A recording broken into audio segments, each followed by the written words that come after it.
एक बेटे से शादी करने की बात बोल रामलाल के 5 बेटे से पूजा की शादी करवा दिया जाता है। पूजा अपने पतियों का इंतजार कर रही होती है कि तभी रामलाल ऐसे ही अगर मुंह उठा के चला जाऊंगा तो ये कुछ करने तो देगी नहीं, तो कुछ चाल तो चलना पड़ेगा जिससे कि ये आसानी से मुझे कुछ करने दे। इसके साथ तो पहली रात मैं ही मनाऊंगा। रामलाल एक प्लान सोचता है और पूजा के पास पहुंचता है। अरे बहू, क्या कर रही हो? पति का इंतजार। अरे आप अभी इस वक्त और यहाँ? अरे हाँ बहू, थोड़ा सा हम लोग का रीति रिवाज है वो मैं तुम्हें बताने आया था कि पहली रात हम लोगों के यहाँ कोई भी पत्नी अपने पति का शक्ल नहीं देखती है, इसीलिए थोड़ा अपने आँखों में कुछ पट्टी वगैरह बांध लो जिससे कि तुम्हें उसका शक्ल नजर ना आए, फिर दूसरे दिन से तुम देख सकती हो। लेकिन ऐसा रिवाज तो मैं आज पहली बार सुन रही हूँ। अरे बहू, ये रिवाज हम लोगों का पूरा पूर्व पुरुष से चलता आ रहा है और उनसे तुम बात भी मत करना। आज रात के लिए न देखना है न बात करना है, इसका तुम ध्यान रखना। मैं चलता हूँ, ठीक है ना बहू? ठीक है, मैं ध्यान रखूंगी। रामलाल वहाँ से चला जाता है। इधर पूजा रामलाल के बताए अनुसार आँखों में पट्टी बांधे अपने पतियों का इंतजार कर रही होती है, तभी गेट नॉक होता है। अरे आ जाइए, दरवाजा खुला है। उधर से पूजा के पति नहीं बल्कि रामलाल वापस आता है। पूजा को देख सोचता है, अरे वाह यार, कितनी सुंदर है देखने में। ऐसा लगता है कि मैं इसे ऐसे ही लपक जाऊं, लेकिन क्या करूं, मेरा भी अभी उम्र हो गया लेकिन जवानी अभी तक नहीं गई है। मैं आ रहा हूँ। रामलाल अपने मकसद में पूरा हो जाता है। आँखों में पट्टी बांधे पूजा तो ये सोचती है इस रात उसके पास उसके पति में से ही कोई आए।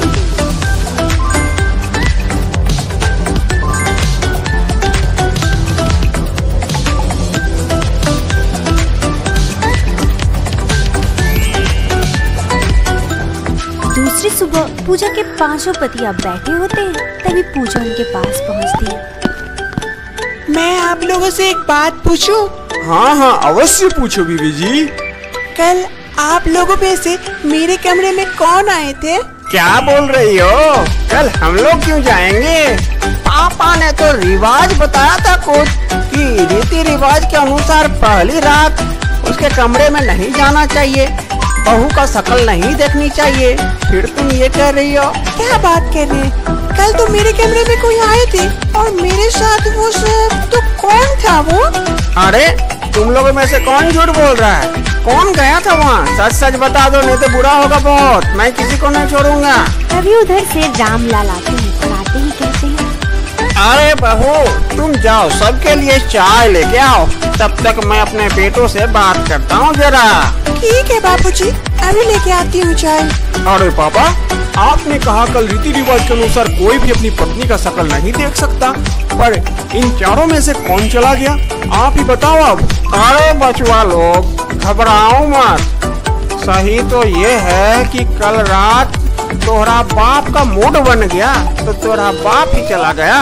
ये क्या पापा, आप हम लोगों की चीज पर दखल दे रहे हैं? ये तो अच्छी बात नहीं है। आप कैसे जा सकते हैं? वो तो हम लोगों की पत्नी है, तो आप क्यों गए?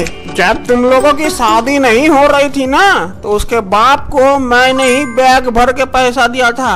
ये बात 1 महीने पहले की है। रामलाल अपने घर पर बैठा होता है, तभी वहाँ से बाबा जी आते हैं। हर हर महादेव। अरे बाबा जी प्रणाम। बाबा जी आप पधारे। बोलिए रामलाल जी, आपने मुझे याद किया? अरे हाँ बाबा जी, मेरे पुत्रों का शादी ब्याह कुछ नहीं हो रहा है, जरा एक लड़की देख दीजिए ना। इन सब का शादी देना है। मेरी बीवी भी कब का चल बसी है, उसकी माँ रहती एक अच्छी सी लड़की देख के इन सब का शादी दिलाती, लेकिन अभी तो कुछ भी नहीं मिल रहा। आप ही कुछ व्यवस्था कीजिए बाबा जी। अरे रामलाल जी, आपके घर की परंपरा भी तो अजीब है, इसीलिए तो कोई लड़की नहीं मिल रही है। कोई बाप अपनी बेटी को देने के लिए घबरा रहा है कि कोई लड़की जाएगी तो आपके 5 पुत्रों से शादी करनी पड़ेगी। आप ही बताइए, ऐसे में लड़की खोजना बड़ी मुश्किल बात है, कहाँ से लाऊं लड़की? अरे बाबा जी, ढूंढने से क्या नहीं मिलता है, और आप तो एक संत बाबा हैं, आपसे तो हर कार्य संभव है। एक लड़की का व्यवस्था कर दीजिए, इन पुत्रों का भी भला हो जाए। ठीक है, मैं फिर से एक बार कोशिश करता हूँ, अगर लड़की मिल गई तो आपका भी भला हो जाए। चलिए रामलाल जी, अब मैं चलता हूँ, मुझे आगे बहुत दूर जाना है। ठीक है बाबा, प्रणाम बाबा। बाबा वहाँ से चले जाते हैं। असल में रामलाल के घर की रीति रिवाज ही कुछ ऐसी थी कि उनकी 5 बेटों की एक ही लड़की से शादी हो सकती है, इसीलिए शादी नहीं हो रही थी। इधर बाबा ढूंढते ढूंढते एक गांव की तरफ से जा रहे होते हैं, तभी उन्हें एक लड़की दिखती है कुआं के पास। वो उनके पास जाते हैं और उनसे कहते हैं, अरे बेटी, अच्छा हुआ तुम मिल गई। इस बाबा को बहुत प्यास लगी है, जरा पानी पिला दे बेटी। जी बाबा, अभी देती हूँ। मन तृप्त हो गया बेटी। वैसे तुम बेटी यहाँ कहाँ रहती हो? मैं चलती हूँ बाबा। अरे बेटी सुनो तो, अरे बेटी सुनो तो, सुनो सुनो। वो लड़की बाबा को बिना कुछ जवाब दिए कि वो कहाँ से है, किस गांव से या उसकी नाम क्या है, वहाँ से चली जाती है। तो बाबा जी भी उसका पीछा करने लगते हैं कि असल में यह लड़की है कौन और ये जा कहाँ रही है। और धीरे धीरे पीछा करते हुए बाबा जी उसके घर तक पहुँचते हैं। वो उसे बुला ही रहे होते हैं, लेकिन वो घर के अंदर चली जाती है। महाशय, ओ महाशय, घर में कोई है? अरे बाबा जी, प्रणाम बाबा जी। खुश रहो वत्स। बताइए बाबा जी, यहाँ कैसे आना हुआ? अरे महाशय, अभी मैंने एक लड़की को इस घर के अंदर जाते हुए देखा। वो कौन थी? वो तो मेरी बेटी है बाबा, उसने कोई गलती कर दी क्या? अरे नहीं नहीं महाशय, उसने कोई गलती नहीं की। उसने तो बाबा को पानी पिलाई, बाबा की तेष्टा को मिटाई। और ये इतनी सुंदर लड़की, और आपने अभी तक इसका कोई विवाह का व्यवस्था नहीं किया? कोई अच्छा लड़का नहीं मिलता ना बाबा, इसीलिए तो। मेरे नजर में बहुत ही अच्छा लड़का का रिश्ता है, अगर आप चाहोगे तो दे सकते हो। बहुत ही अच्छा लड़का है, अच्छा परिवार है, रानी की तरह रहेगी। सच में बाबा, मेरी बेटी रानी की तरह रहेगी? अरे हाँ महाशय, मैं सही कह रहा हूँ, और बाबा कभी मिथ्या कह ही नहीं सकता। बहुत अच्छा परिवार है, हाथ से चला गया तो दोबारा नहीं मिलेगा। अभी आप कहे तो मैं आगे बात बढ़ाऊं? ठीक है बाबा, आप बात कीजिए। उसको विवाह तो देना ही है, अच्छा परिवार मिलेगा, अच्छी तरह रहेगी तो और भी अच्छा है। ठीक है महाशय, मैं बात बढ़ाता हूँ। और बिना जाने ही लड़की के पिता उस लड़की का यानी पूजा का शादी देने के लिए तय कर देते हैं। पूजा के शादी के वक्त उसके शादी के मंडप में उसके पिता पहुंचते हैं।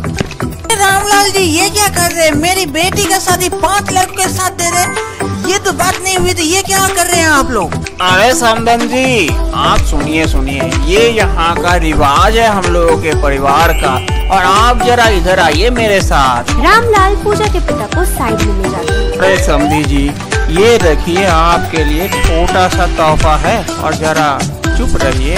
हम लोगों के रीति रिवाज में ऐसे दखलंदाजी ना करिए। क्या है इसमें समधी जी? ये बैग पैसों से भरा हुआ है, उस हिसाब से ही बोलिए कुछ। इतने सारे पैसे देख पूजा के पिता के मन में लालच आ जाता है और वो शादी के लिए मान जाते हैं। हाँ हाँ समधी जी, आप लोगों का जैसा रीति रिवाज है वैसी तरह से आप लोग विवाह संपन्न कीजिए। बेटी कोई घबराने की बात नहीं है, ये लोग की रीति रिवाज है, ये तो कर लो शादी, सुख शांति से रहो। लेकिन पापा, मैं ऐसे कैसे कर सकती हूँ? एक की जगह 5 से शादी। अरे बेटी, कोई दिक्कत नहीं है, मैं तुम्हारा बाप हूँ ना, मैं ज्यादा समझता हूँ तुमसे। तुम चुपचाप शादी कर लो, कोई दिक्कत नहीं होगी। और पूजा के पिता पूजा की 5 लड़कों के साथ पूजा के ना चाहते हुए भी शादी करवा देते हैं। पूजा के पास भी और कोई दूसरा रास्ता नहीं रहता। तुम लोगों के कारण नहीं, मैंने इसलिए दिया था कि पहली रात मैं ही उस कमरे में जाऊंगा, इसीलिए दिया था। ठीक है ना? अब तुम लोगों पे सौंप देता हूँ, अब तुम लोगों की चीज तुम लोग संभालो। ठीक बा? रामलाल की सारी बातें इधर से पूजा जब चाय लेकर आ रही होती है तो सुन लेती है। उसे ये सब सुन बहुत शौक लगता है। आगे क्या होता है दोस्तों जब पूजा को ये सारी बातें पता चलती है, जानते हैं इस वीडियो के नेक्स्ट पार्ट में।